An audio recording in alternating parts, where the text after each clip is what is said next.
महाशिव पुराण श्री वायवीय संहिता पूर्वार्ध 5वां अध्याय। शिव तत्व का वर्णन। ऋषि बोले, हे वायुदेव, आप हम सबको यह बताएं कि आपको यह ईश्वरीय ज्ञान कैसे प्राप्त हुआ है, जिनका जन्म अभी तक अप्रकट है। ऐसे ब्रह्मा जी से आपने शिव भाव को कैसे प्राप्त किया? प्रभु, हमारी इस जिज्ञासा को शांत करें और हमें ज्ञान प्रदान करें। ऋषिगण के वचन सुनकर वायुदेव बोले, हे ऋषिगण, 21वें श्वेत रूप नामक कल्प में ब्रह्मा जी ने ब्रह्मांड की रचना करने के लिए भगवान शिव को प्रसन्न करने हेतु कठोर तपस्या की।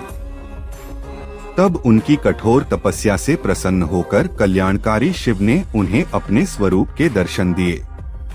तत्पश्चात उन्हें परम शिव तत्व ज्ञान का उपदेश दिया। अपनी तपस्या के प्रभाव से ही मुझे ब्रह्म ज्ञान की प्राप्ति हुई है। सर्वप्रथम मुझे पशुपाशपति संज्ञक ज्ञान प्राप्त हुआ। इस ज्ञान को वस्तु विनाशक माना जाता है।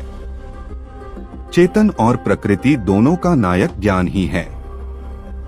पशु, पाश एवं पति को तत्वज्ञ कहते हैं। क्षर प्रकृति, अक्षर पुरुष और इन दोनों का प्रेरक परमेश्वर है। प्रकृति माया है। माया ही महेश्वर की परम शक्ति है।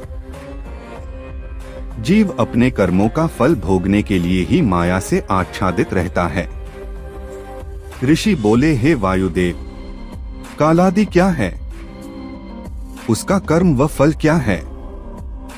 भोग किसे कहते हैं और भोग के साधन क्या हैं? वायुदेव बोले, ऋषिगण, कला, विद्या, राग, काल और नीति का भोक्ता मनुष्य है। हमारा शरीर ही भोग का साधन है। जब शिव भक्ति की भावना प्रबल होती है, तब मनुष्य शिव स्वरूप हो जाता है। विद्या ज्ञान बढ़ाती है, राग को कला बढ़ाती है। सुख दुख से मोहित होकर आत्मा सत्व, रज और तम गुणों को भोगती है। पंचभूत, पंच तन्मात्रा, पंच ज्ञानेन्द्रिय, पंच कर्मेंद्रिय प्रधान बुद्धि, मन, अहंकार विकार युक्त है। श्रेष्ठ पुरुषों ने आत्मा को भिन्न माना है।